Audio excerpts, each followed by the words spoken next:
आज crime investigation की एक बेजोड़ कहानी आप लोगों को सुनाने वाला हूं। इस स्टोरी को सुनने के बाद आपके मन में पुलिस वालों के प्रति सम्मान और ज्यादा बढ़ जाएगा। ये घटना है, ये जो लोकेशन है वो है मुंबई और तारीख है 25 अगस्त 2022। पूरी कहानी की शुरुआत होती है सोशल मीडिया प्लेटफॉर्म से। आप सब जानते हैं आज की तारीख में सोशल मीडिया पर हर कोई बहुत ज़्यादा एक्टिव है और ख़ासकर नए उम्र के लड़के लड़कियां तो बहुत ज़्यादा एक्टिव हैं ही।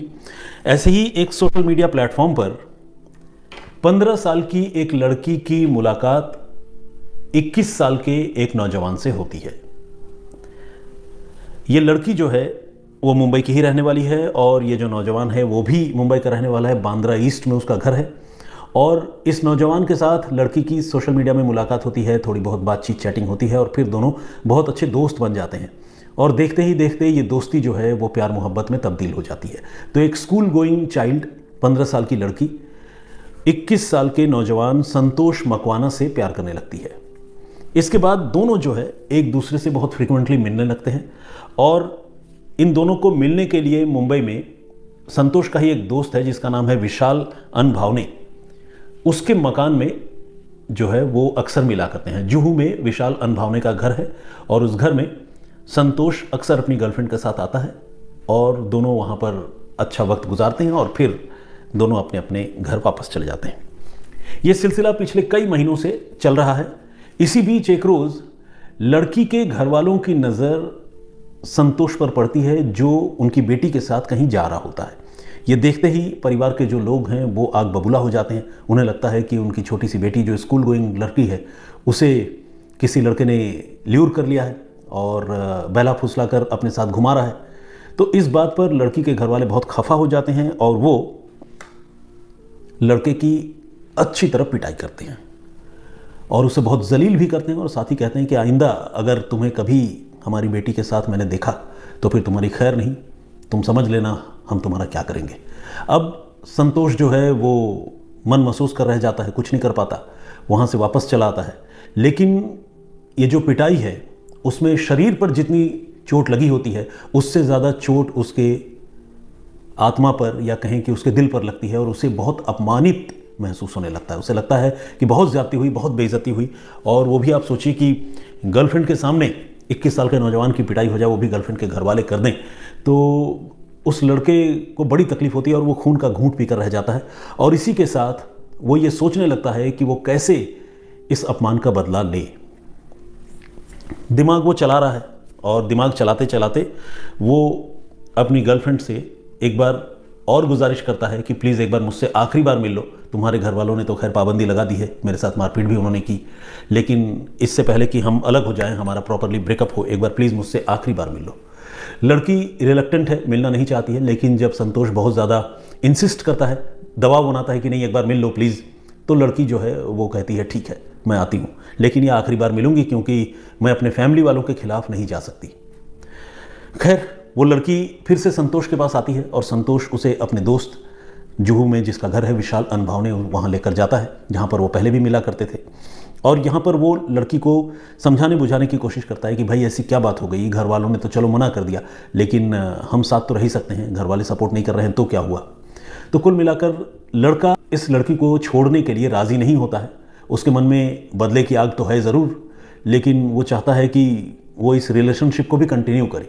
लेकिन लड़की अपने घर वालों की सख्ती या समझ लीजिए कि उसके बॉयफ्रेंड की पिटाई के बाद इतनी घबरा जाती है कि वो तय कर लेती है कि अब वो संतोष के साथ आगे कंटिन्यू नहीं कर सकती और वो जो है दो टूक कह देती है संतोष से कि वो अपने परिवार वालों के खिलाफ जाकर इस रिलेशनशिप को कंटिन्यू नहीं कर पाएगी चाहे जो हो जाए। इस बात पर उस लड़की के साथ संतोष की बड़ी तेज़ कहा सुनी होती है, लड़ाई होती है और संतोष शायद पहले से ही तैयार था कि कोई अगर इस तरह का अनवांटेड सिचुएशन क्रिएट हो जाए तो वो क्या करेगा। और इसी तैयारी की बदौलत उसके पास एक चाकू भी था। उसने वो चाकू अपनी जेब से बाहर निकाला और ताबड़तोड़ अपनी गर्लफ्रेंड पर उसने वार करना शुरू कर दिया। और जब वो अपनी गर्लफ्रेंड पर हमले कर रहा था, संतोष का जो दोस्त है विशाल अनभावने, वो भी वहाँ मौजूद था पास बगल वाले कमरे में। वो लौटा इन दोनों के पास और दोनों के पास आने के बाद विशाल ने उस लड़की को काबू किया, ओवर पावर किया, पकड़ लिया। और जो बॉयफ्रेंड था संतोष, उसने उस लड़की की ताबड़तोड़ चाकुओं से, वो तब तक उस पर चाकू बरसाता रहा जब तक कि वो बेजान होकर नीचे नहीं गिर गई। तो कुल मिलाकर बॉयफ्रेंड ने, या कह लें कि जिल्टेड लवर ने, अपनी गर्लफ्रेंड की हत्या कर दी। 15 साल की स्कूली बच्ची की हत्या। अब हत्या तो कर दी, ये भी नए उम्र के लड़के थे, इनके पास भी कोई बहुत ज़्यादा एक्सपीरियंस नहीं था, दिमाग जितना चला सकते थे उतना चलाया, और उन्होंने सोचा कि अब कैसे बचे। तो बचने के लिए उनको जो तरीका समझ में आया, उनको लगा कि इस लड़की का ड्रेस चेंज कर देते हैं सो दैट ये आइडेंटिफाई ना हो पाए। तो उन्होंने फिर लड़की की लाश जो है, उस लाश के सारे कपड़े चेंज कर दिए। स्कूल ड्रेस पे आई थी वो लड़की, लेकिन स्कूल ड्रेस निकाल कर उतार कर अलग रख दिया, और लड़की को विशाल के ही कपड़े, जिसके घर में यह हत्या हुई थी, उसी के कपड़े पहना दिए। और पहनाने के बाद एक बड़े से सूटकेस में उसकी लाश भर दी। लेकिन बेवकूफ़ी कह लीजिए, नासमझी कह लीजिए, इमैच्योरिटी कहिए, जो भी आप इसको नाम देना चाहें, पहचान छिपाने के लिए उन्होंने लड़की के कपड़े तो ज़रूर बदल दिए, लेकिन जो स्कूल ड्रेस था उस लड़की का, स्कूल के कपड़े थे, वो सारे कपड़े उन्होंने उसी सूटकेस में डाल दिए जिस सूटकेस में उन्होंने लड़की की लाश भरी। और फिर उस सूटकेस को उन्होंने अच्छी तरह से पैक किया, और पैक करके जुहू से निकले, और फिर अंधेरी पहुँचे, और अंधेरी से विरार की तरफ, जो लोकल ट्रेन या लोकल ट्रेन की लाइन है जो गुजरती है, उस तरफ जाने वाली एक लोकल ट्रेन में दोनों सवार हो गए। दोनों लड़के, संतोष और विशाल, और उनके साथ सूटकेस में बंद संतोष की गर्लफ्रेंड की लाश। इसके बाद ये दोनों लड़के मुंबई में विरार के रास्ते में एक जगह है नया गांव, वहाँ उतरे, और नया गांव में उतरने के बाद वहाँ से और आगे गए एक और लोकेलिटी जिसका नाम है परेरा नगर। उस परेरा नगर में उनको एक जगह पर घने जंगल दिखाई पड़े, और वो जगह जो है वो आबादी से थोड़ी दूरी पर थी, और उसी जंगल में उन्होंने ये सूटकेस जो है फेंक दिया। और सूटकेस फेंक देने के बाद ये दोनों लड़के वापस फिर से ट्रेन के सहारे जो है, ट्रेन में ही बैठकर वसई की तरफ आए। उधर घर वाले अपनी बेटी को ढूंढ रहे थे, क्योंकि बेटी 25 अगस्त को स्कूल जाने की बात कहकर निकली थी। 25 अगस्त 2022, यानी पिछले साल की यह घटना है। अगर मैंने पहले ना बताया हो तो एक बार मैं यहाँ पर बता देना चाहता हूँ, इसको काइंडली मतलब रजिस्टर कर लें, मतलब अपने जहन में रखें आप। तो खैर, तो 25 अगस्त को वो लड़की गायब हो गई थी। घर वाले परेशान थे एक दिन पहले, और वो ढूंढ रहे थे अपनी बेटी को। उन्होंने थाने में रिपोर्ट भी लिखवाई थी, लेकिन लड़की नहीं मिली, तो वो और ज़्यादा परेशान हो गए। इस बीच लड़की की तो हत्या हो चुकी थी, आपको सब पता है। 26 अगस्त को, यानी एक दिन बाद, उस सूटकेस पर परेरा नगर में लोगों की नज़र पड़ी। वो सूटकेस जिस तरह से एक डेजर्टेड एरिया में, जंगली जगह पर रखा हुआ था, उसे देखकर ही लग रहा था कि शायद इसके पीछे कोई साजिश है, और सूटकेस में कोई ऐसी चीज़ है जो नॉर्मल नहीं है। ऐसा लोगों के मन में उस सूटकेस को देखते ही ख्याल आया। हो सकता है कि कुछ खून के धब्बे या कतरे भी लोगों को उसमें नज़र आए हों। तो लोगों ने पुलिस को फ़ोन किया, और जब पुलिस मौके पर पहुंची और सूटकेस को तमाम लोगों की मौजूदगी में खोला गया, तो वही बात निकली जिसका लोगों को डर था। सूटकेस में 15 साल की एक लड़की की लाश ठूंस कर भरी गई थी, और लाश पर चाकुओं के जख्म के निशान थे, खून था। क्लियर कट ये मामला मर्डर का था जो पुलिस ने देखा। और उस सूटकेस की जब पुलिस ने जांच की, तो पुलिस ने देखा कि सूटकेस में उस लड़की की डेड बॉडी के साथ ही एक स्कूल की ड्रेस भी जो है वो भी स्टैश की हुई है, यानी ठूंस कर रख दी गई है, सूटकेस के अंदर पड़ी है। पुलिस ने वो स्कूल ड्रेस रिकवर की, डेड बॉडी को रिकवर करके पोस्टमार्टम के लिए भिजवाया, और स्कूल ड्रेस की जांच करके पुलिस ने स्कूल के बारे में पता लगा लिया। अब जब स्कूल के बारे में पता लगाया, तो फिर पुलिस स्कूल पहुंची, और स्कूल पहुंचने के बाद जो लड़की स्कूल आनी थी नहीं आई, जिसके माँ बाप उसको ढूंढते हुए स्कूल भी पहुंचे होंगे, फिर उन्होंने रिपोर्ट लिखवाई होगी। उस परिवार के बारे में पुलिस को स्कूल से पता चला। उसके घर वालों को पुलिस ने इन्फॉर्म किया और कहा कि हमें एक डेड बॉडी मिली है, काइंडली आप एक बार आइए और पहचानने की कोशिश कीजिए, कहीं आपकी बेटी की लाश तो नहीं है। तो खैर, घर वाले भी कलेजे पर पत्थर रखकर पहुंचे पुलिस के पास, पोस्टमार्टम हाउस गए, और वहाँ उन्होंने देखा कि वाकई ये उन्हीं की 15 साल की बेटी की लाश थी जो एक रोज़ पहले स्कूल के लिए निकली थी। घर वाले बहुत डिसअपॉइंटेड हो गए, रोने पिटने लगे, बहुत दुख में डूब गए। पुलिस ने उनको सांत्वना दिया, और फिर पुलिस ने उनसे कहा कि ठीक है, बेटी तो आपकी वापस नहीं आ सकती, लेकिन आप प्लीज़ बताइए कि आपको किसी पर शक है जिसने आपकी बेटी की हत्या की होगी। कोई दुश्मनी आपकी किसी से? तो जैसे ही पुलिस ने यह सवाल पूछा तो घर वालों ने छूटते ही जवाब दिया कि हाँ, एक लड़का था जो उनकी बेटी को परेशान करता था और उन्हें पूरा यकीन है, शक तो नहीं बल्कि पूरा यकीन है कि उसी लड़के ने उनकी बेटी की हत्या की होगी, क्योंकि कुछ रोज़ पहले उन्होंने उस लड़के को बहुत डांटा फटकारा था और शायद जैसा उन्होंने पुलिस को बताया कि उन्होंने पुलिस को ये बताया कि बहुत डांटा फटकारा था और उसको वार्न किया था, चेतावनी दी थी कि कभी हमारी बेटी से दोबारा न मिलना। तो हो सकता है कि उसी लड़के ने यह हत्या की हो और उस लड़के का नाम संतोष मकवाना है। ज़ाहिर है घर वालों को उस लड़के के बारे में भी पता था, क्योंकि लड़के के साथ उन्होंने अपनी बेटी को रंगे हाथों देखा भी था, पकड़ा भी था और तभी तो लड़के की पिटाई भी की थी। अब पुलिस ने संतोष मकवाना के बारे में और ज़्यादा जानकारी पता करने की कोशिश की, तो ये जो लड़की के घर वाले हैं उन्होंने ही संतोष का मोबाइल नंबर भी पुलिस को दिया और घर का एड्रेस वगैरह दिया। पुलिस ने घर के एड्रेस पर भी टीम भेजी, लेकिन संतोष वहाँ पर नहीं था। मोबाइल नंबर जो पुलिस को मिला था वो मोबाइल नंबर भी स्विच ऑफ था। अब इस तरह की एक घटना जिसमें प्राइम सस्पेक्ट जो है पहली ही नज़र में एक लड़का हो, तो जाहिर है जो सस्पेक्ट है वो बचने के लिए अपना मोबाइल तो स्विच ऑन रखेगा नहीं, तो उसका मोबाइल जो है वो स्विच ऑफ था। और ये पुलिस के लिए एक बड़ा झटका था, क्योंकि पुलिस को ये समझ में नहीं आ रहा था कि मोबाइल स्विच ऑफ है तो अब वो संतोष को कैसे पकड़े और कैसे उस तक पहुँचे। तो एक बहुत बड़ा चैलेंज मुंबई पुलिस के सामने था। लेकिन जो इन्वेस्टिगेशन का तौर तरीका होता है और पुलिस जिस तरह से किसी भी मामले की जांच आगे बढ़ाती है, पुलिस ने उस मोबाइल नंबर को सर्विलांस पर डाल दिया ताकि अगर वो मोबाइल किसी भी पॉइंट ऑफ टाइम में किसी भी जगह पर स्विच ऑन हो तो उसके बारे में पुलिस को जानकारी मिल जाए। पुलिस के इस एफर्ट का बहुत जल्दी नतीजा सामने आया। 26 अगस्त की ये बात है। 27 अगस्त को पुलिस ने ये देखा कि मोबाइल जो है वो सिर्फ 10 सेकंड के लिए स्विच ऑन हुआ। अब जैसे ही पुलिस को पता चला कि मोबाइल स्विच ऑन हुआ है, सर्विलांस के लिए उस मोबाइल को लगाया गया था, तो पुलिस ने फौरन ये पता करने की कोशिश की कि वो मोबाइल फ़ोन किस जगह स्विच ऑन हुआ, मुंबई के किस कोने में। लेकिन जब पुलिस ने सर्विस प्रोवाइडर से और तमाम जो दूसरे रिसोर्सेज हैं उससे पता किया कि भाई मोबाइल कहाँ पर स्विच ऑन हुआ है, तो उनको पता चला कि फ़ोन मुंबई में नहीं बल्कि गुजरात की राजधानी अहमदाबाद में है। अब अहमदाबाद में किस जगह है, उसके टावर की लोकेशन पुलिस ने पता करने की कोशिश की, तो पुलिस को ये पता चला कि अहमदाबाद में बिल्कुल रेलवे स्टेशन पर जो टावर है उस टावर के साथ ये मोबाइल फ़ोन कनेक्टेड हुआ था सिर्फ 10 सेकंड के लिए और फिर स्विच ऑफ हो गया। और जब ये फ़ोन स्विच ऑन हुआ वो टाइम था 5:42 42 5:42 सुबह के वक्त। अब पुलिस को ये लगने लगा कि हो सकता है कि ये जो संतोष मकवाना है जिस पर कत्ल का इल्ज़ाम है और उसका साथी विशाल वो भी फरार है, तो ये जो दोनों लड़के हैं ये हो सकता है कि ट्रेन से बैठकर मुंबई से चले गए हों और अहमदाबाद में ही उतरकर कहीं वो छिपने की कोशिश कर रहे हों। तो पुलिस की टीम ने अहमदाबाद टीम से कांटेक्ट किया, गुजरात पुलिस से कांटेक्ट किया मुंबई की टीम ने, और रेलवे स्टेशन के आसपास जितने सीसीटीवी कैमरे हैं, वो रेलवे स्टेशन के गेट्स पर लगे कैमरे थे, फिर आसपास के लॉज, होटल, रास्तों पर, उन सारे सीसीटीवी कैमरों की फुटेज पुलिस ने स्कैन करने की शुरुआत की। लेकिन आपको जानकर हैरानी होगी और थोड़ी निराशा भी शायद हो कि बड़ी मशक्क़त करने के बावजूद पुलिस को गुजरात में अहमदाबाद रेलवे स्टेशन के आसपास किसी भी सीसीटीवी कैमरे में ये लड़के नज़र नहीं आए। न तो वो ट्रेन से उतरते हुए दिखे, न कहीं बाहर जाते हुए दिखे, न किसी लॉज में, न रेस्टोरेंट में, कहीं पर भी वो लड़के नज़र नहीं आए किसी भी सीसीटीवी फुटेज में। अब पुलिस के लिए ये चैलेंज और बड़ा हो गया, क्योंकि उन्हें समझ में नहीं आ रहा था कि अगर ये लोग गुजरात गए तो फिर गुजरात में गायब कहाँ हो गए।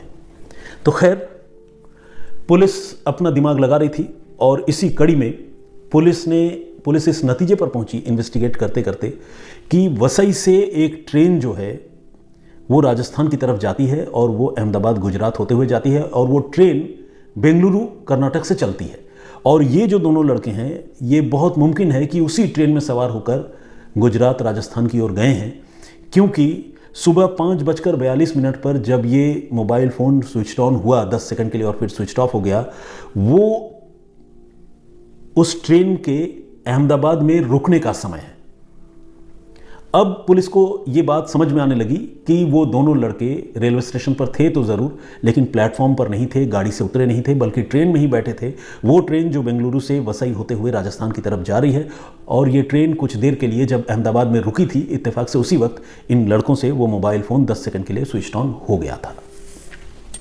अब पुलिस जो है वो और मुस्तैदी से उसने इस मामले की जांच शुरू की और पुलिस ने पूरे रूट की स्कैनिंग करने की शुरुआत की, वसई से लेकर आगे गुजरात राजस्थान की तरफ जहां तक ट्रेन जाती है पूरे रूट की स्कैनिंग करने की शुरुआत की। और खासकर सीसीटीवी कैमरे के फुटेज जो है पुलिस ने चेक करने की शुरुआत की।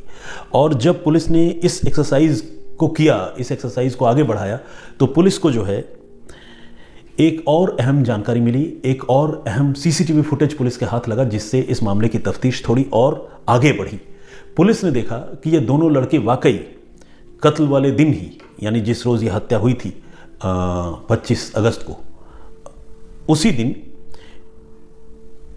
इन्होंने जो है वो ट्रेन बोर्ड किया था वसई से, और वसई से ट्रेन में जो इंजन है उसके जस्ट बाद वाले बोगी में संतोष और विशाल चढ़े थे, और दोनों ट्रेन में चढ़ते हुए साफ साफ सीसीटीवी कैमरे में नजर आ रहे थे।